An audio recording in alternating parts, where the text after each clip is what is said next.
찬송가 310장입니다. 찬송가 310장.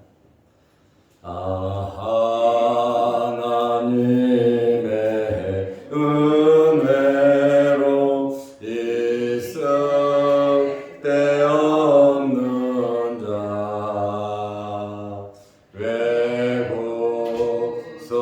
외구속하여 주는지 난 알 수 없도다. 내가 믿고 또 의지함은 내 모든 영평 아시는 주님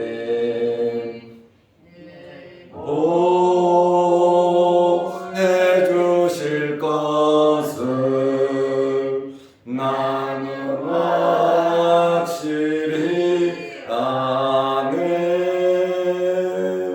왜 내게 굳센 믿음과 또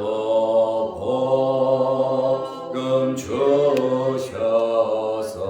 주셔서 내 마음이 항상 편한지 난 알 수 없도다.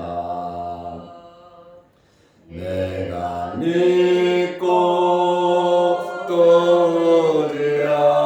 의지함은 내 모든 영평 아시는 주님 늘 보해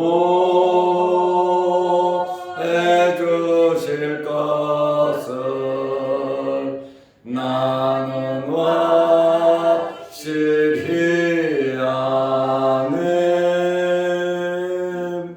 왜 내게 성령 주셔서 내 마음 감동해 주 예수 믿게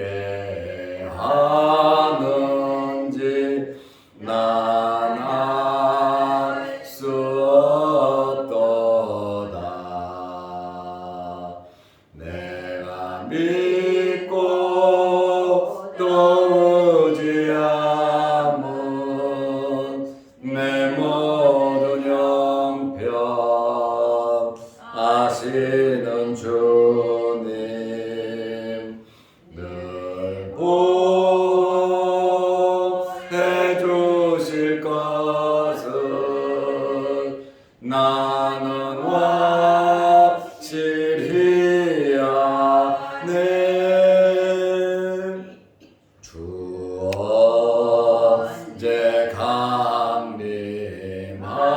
강림하실지 혹밤에 혹낮에 또 주님 만날 그것도 난 알 수 없도다. 내가 믿고 또 의지함은 내 모든 영평 아시는 주님 늘 보해 주실 것을 나는 확실히 아네. 사도신 경우로 우리의 신앙을 고백하겠습니다.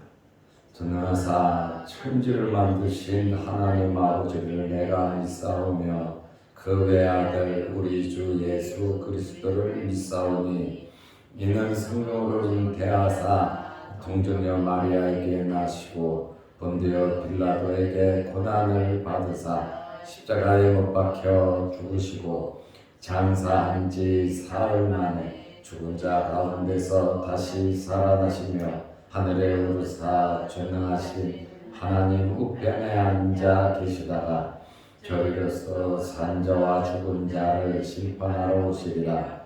성령을 믿사오며 거룩한 공예와 성도가 서로 교통하는 것과 죄를 사하여 주시는 것과 몸이 다시 사는 것과 영원히 사는 것을 믿사옵나이다.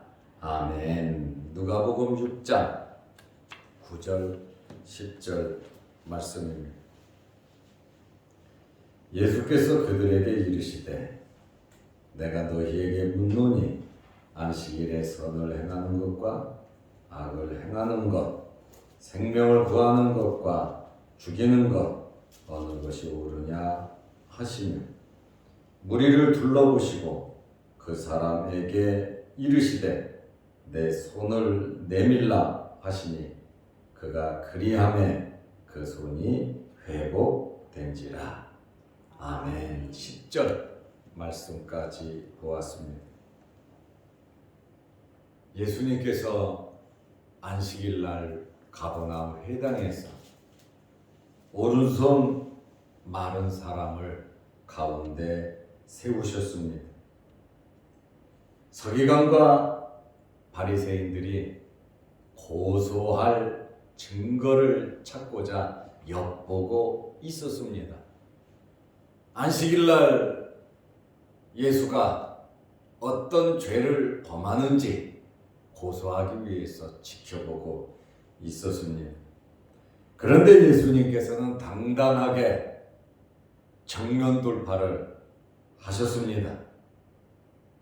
몰래 숨어서 불러서 치료하신 것이 아니라 공개적으로 해결하셨습니다. 6장 9절 말씀에 보면 예수께서 그들에게 이르시되, 지금 서기관과 바리새인들을 포함한 회당에 있는 모든 사람들에게 묻겠죠. 내가 너희에게 묻노니 안식일에 선을 행하는 것과 악을 행하는 것, 생명을 구하는 것과 죽이는 것 어느 것이 옳으냐? 예수님께서 왜 이런 말씀을 하셨을까요? 종교 지도자들, 지금 예수님을 고소하려고 하는 자들, 그리고 안식일에 대해서 이상한 법을 만들어 놓은 그들의 위선과 그들의 편견을 드러내고자 하시는 예수님의 의도가 있으셨습니다. 그리고 안식일이라 할지라도 사람은 활동하게 되어 있습니다. 사람도 만나게 되고 움직이게 되고 먹게 되고 안식일날 사람이 가만히 있을 수는 없지 않습니까? 그래서 예수님께서 안식일에 행하는 것에 대해서 질문을 하고 계십니다. 안식일에 선을 행하는 것, 악을 행하는 것, 생명을 구하는 것과 생명을 죽이는 것 어느 것이 옳으냐? 이것은 이성을 가진 사람이면 당연히 아는 내용이죠. 삼척동자도 다 아는 이야기입니다. 그러나 이들이 정한 안식일 법을 보면 안식일에 병들어서 죽어가는 사람 치료해도 괜찮습니다. 의사가 누구든지 병든 사람을 치료하는 것은 죄가 되지 않았습니다. 그런데 생각해 보십시오. 오른손이 말랐다. 평생 고생하고 직업도 갖지 못하고 가족들에게 피해주고 다른 사람에게 유익도 주지 못하고 본인 자신에게도 이 장애가 굉장히 마음 아프단 말이죠. 병든 거죠. 이렇게 병든 사람을 고치는 것이 죄가 되냐 이거예요. 지금 이 사람 니네들이 보고 있는 오른손 바짝 말라버려서 아무것도 하지 못하는 평생 그렇게 산 사람을 안식일 날 고치는 것이 이게 잘못된 거냐? 예수님께서는 지금 그렇게 말씀을 하시는 겁니다. 또 안식일 법에 보면 안식일에 양이 짐승이 웅덩이에 빠진다면 어떻게 했습니까? 사실 짐승보다는 사람이 귀합니다. 짐승도 안 귀하다는 것이 아니에요. 생명이 있으니까 귀하죠. 그러나 어떻게 짐승의 생명과 사람의 생명을 비교할 수 있겠습니까? 짐승이 죽어가면 치료할 수 있어요. 죽어가니까. 이렇게 예수님께서 현실적인 문제를 제기하셨습니다. 양을 놔두면 양이 죽을 수 있습니다. 바리새인들의 규정에 의하면 양이 웅덩이에 빠지면 1차로 음식을 넣어줘라. 굶으면 안 되니까. 2차로 생명에 혹시 위협을 느낀다면 끄집어내도 된다. 그게 일이라고 생각하는 게 일이라고요. 우리가 잘 아는 쿰란 공동체에서는 스스로 양이 웅덩이에서 빠져나올 수 있도록 널판지를 넣어줘라.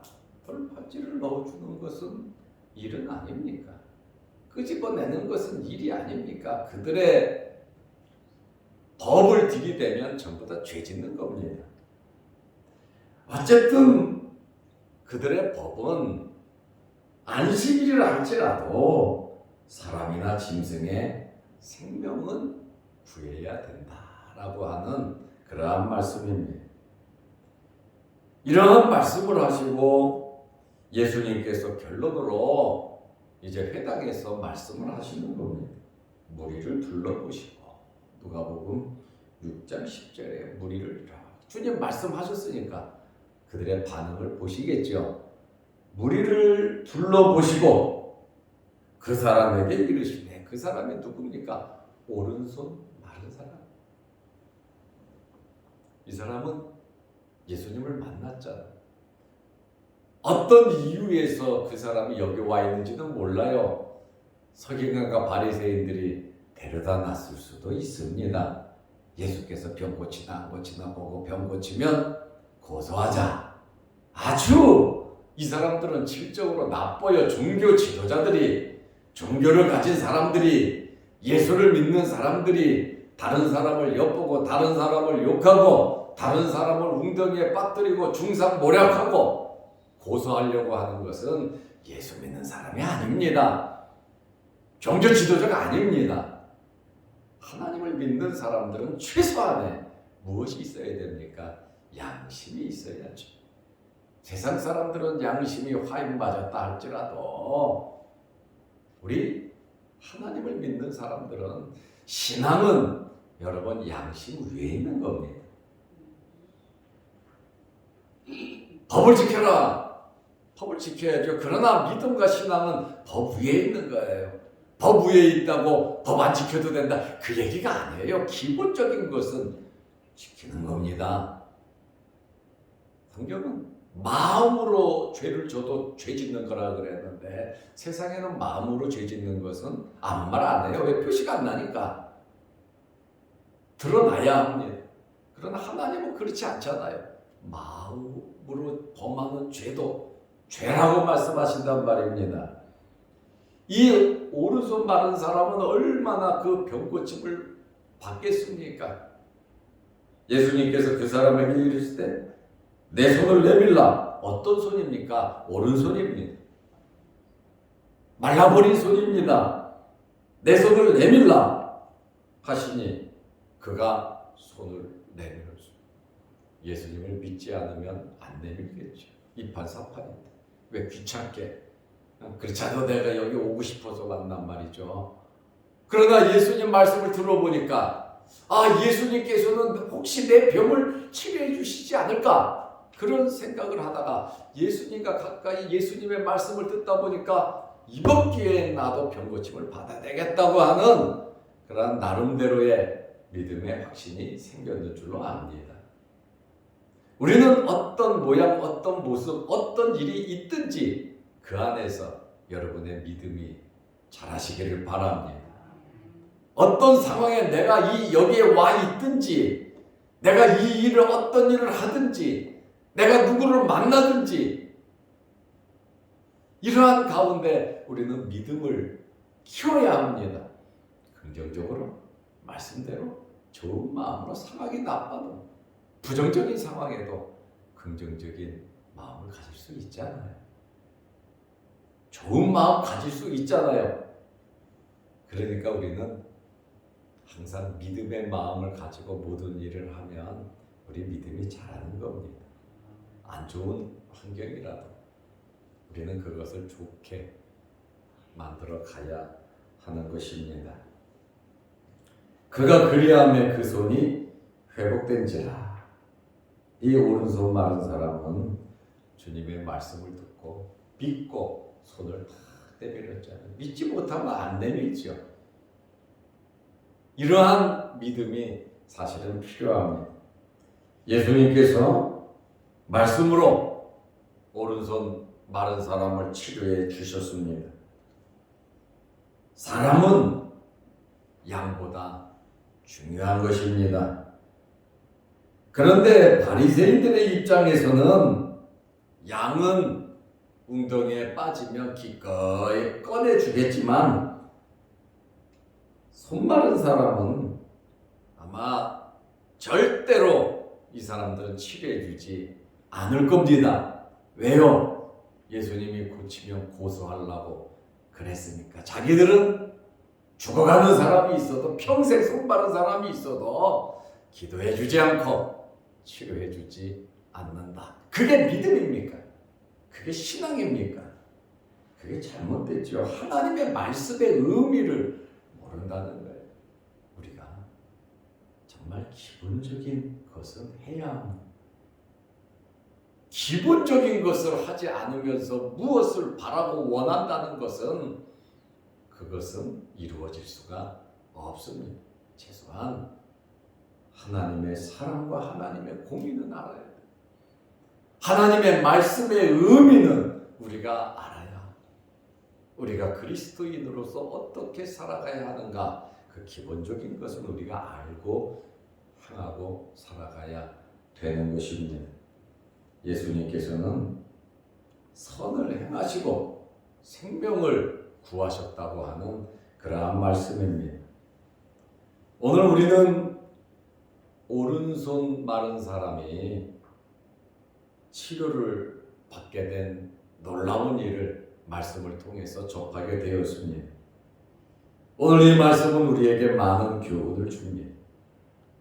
우리는 나라고 하는 테두리 안, 내 형편이라고 하는 테두리 안, 내 환경이라고 하는 테두리 안에, 우리라고 하는 이 테두리 안에 모든 것을 가두어 놓지 말고 하나님 앞에서, 하나님의 말씀 앞에서 우리의 마음을 활짝 여시기를 바랍니다. 모든 일은 내가 하는 것이 아니라 하나님이 하십니다. 내 것 갖고 하는 것이 아니라 하나님께서 주신 것 가지고 하는 겁니다. 그렇기 때문에 내가 하는 것이 아니라 하나님께서 일하실 수 있도록 저와 여러분들이 쓰임 받으시기를 바랍니다.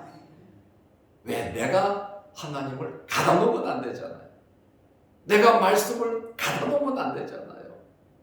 내가 부정적인 생각, 내 형편, 내 환경만 생각하면서 모든 것을 막아버리면 안 되잖아요.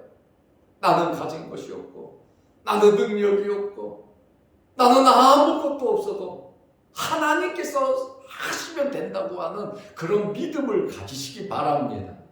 하나님께서 주시면 되잖아요. 나는 아는 것이 없어도 하나님이 지혜 주시면 되는 것이고, 내가 가진 것이 없어도 하나님께서 물질 주시면 되는 것이고, 내가 물질이 없어도 물질이 있는 사람을 붙여주면 되는 것이고, 불가능한 나는 못해도 하나님이 하시면 되잖아요. 믿음은 바라는 것들의 실상이고 보이지 않는 것의 증거라 그랬잖아. 할 수 있거든요. 무슨 말이냐? 믿는 자에게는 능치 못할 일이 없다 그랬잖아. 내가 한다고 생각하는 것은 사실은 교만입니다. 내가 아니라 하나님이 하시는 겁니다. 내 영광을 드러내는 것이 아니고 내 자랑을 드러내는 것이 아니고 하나님의 영광을 드러내는 겁니다. 그것이 우리의 삶이 되어야 하는 것입니다.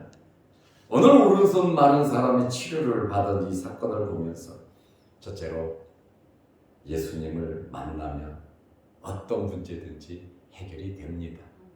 오른손 마른 사람이 자기가 찾아왔든지 서기관과 바리새인들이 데리고 왔든지 어떤 상황에 자기가 그 자리에 와 있든지 일단 예수님을 만나면 문제 해결이 시작된다는 거예요.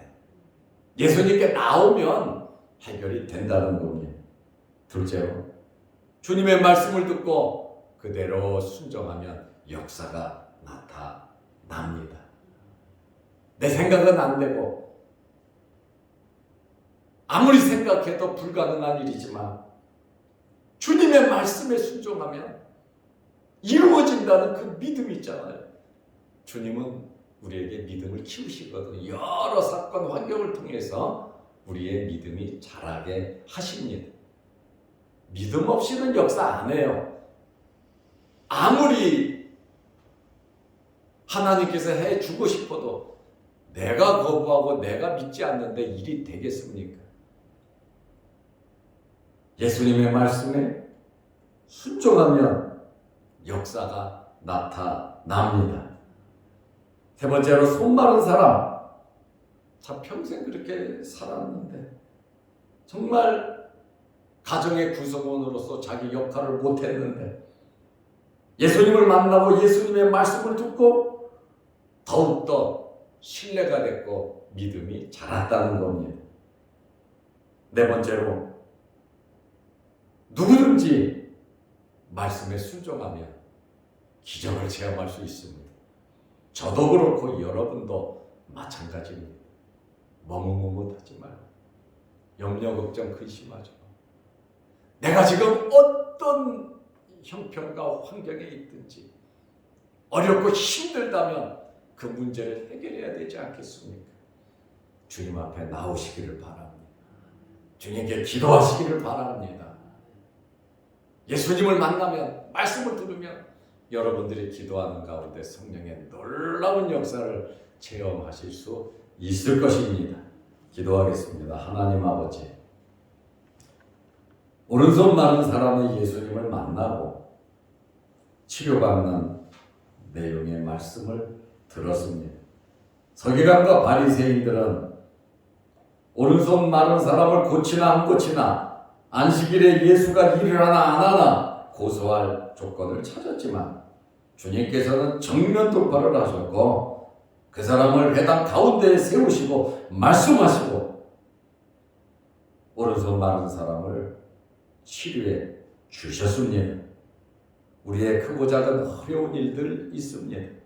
남들에게 말할 수 없는 고통도 있습니다. 그렇지만 주님께서 하실 수 있사오니 내가 무거운 짐을 짊어지고 슬퍼하고 고민하고 고통하고 잠 못 이루고 괴로워할 것이 아니라 벌떡 일어나 주님께 나아가게 하시고 말씀 붙잡고 기도하게 하시고 능력이 임하게 하셔서 우리에게 있는 크고 작은 어려운 문제들이 오늘 이 환자가 고침받은 것처럼 해결되게 하여 주옵소서. 이 새벽에 주의 전에 나와 머리 숙여 기도합니다. 우리 기도 제목마다 응답하여 주옵소서. 환절기에 우리 몸 상하지 않도록 하나님께서 건강으로 지켜 주옵소서. 육신의 질병으로 어려움을 당하는 성도들 머리부터 발끝까지 주의 흘리신 보혈로 성령의 뜨거운 불로서 치료하여 주옵소서. 영상 유튜브를 보면서 함께 은혜 받는 성도들에게도 말씀으로 놀라운 은혜가 넘치게 하옵소서. 예수님의 이름으로 기도드리옵나이다. 아멘. 하늘에 계신 우리 아버지여, 이름이 거룩히 여김을 받으시오며 나라 임하옵시며 뜻이 하늘에서 이룬 것 같이 땅에서도 이루어지이다. 오늘날 우리에게 일용할 양식을 주옵시고 우리가 우리에게 죄 지은 자를 사하여 준 것 같이 우리 죄를 사하여 주옵시고 우리를 시험에 들게 하지 마옵시고 다만 악에서 구하옵소서. 대개의 나라와 권세와 영광이 아버지께 영원히 있사옵나이다. 아멘. 자유롭게 기도하시기 바랍니다.